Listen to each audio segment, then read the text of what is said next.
नमस्कार आदाब. न्यू विदर्भ स्वदेशी न्यूजमध्ये आपले सर्वांचे स्वागत.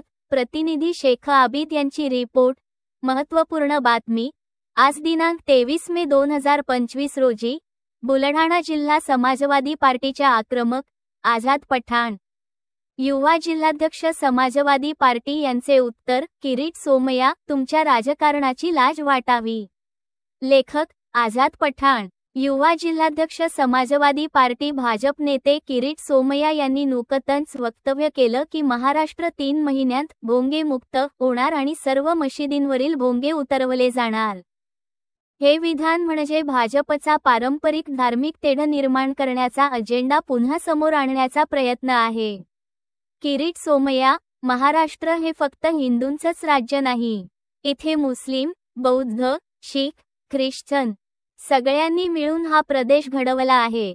तुम्ही एकाच समुदायावर बोट ठेवून समाजात फूट पाडण्याचा प्रयत्न करत आहात. हे राजकारण नाही, हे विघटनवाद आहे.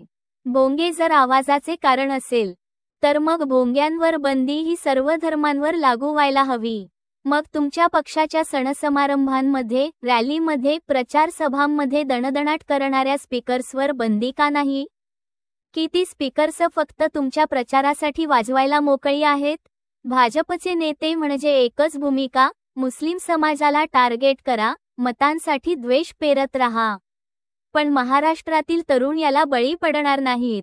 आम्ही जाती धर्माच्या पलीकडे पाहतो. आम्हाला नोकऱ्या हव्यात, शिक्षण हवंय, महागाईपासून सुटका हवी. तुमच्या भोंगा हटाव नौटंकीचं राजकारण नाही.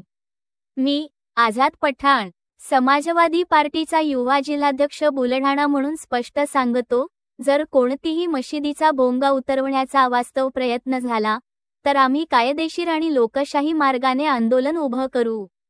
आमचं श्रद्धास्थान आणि आमचं अस्तित्व आम्ही तुमच्या मतांच्या राजकारणासाठी उद्ध्वस्त होऊ देणार नाही. भोंगे काढायचे असतील तर सर्व धर्मस्थळांचे काढा, अन्यथा तोंड बंद ठेवा. युवा जिल्हा बुलढाणा अध्यक्ष आझाद पठाण यांनी स्पष्ट सांगितले.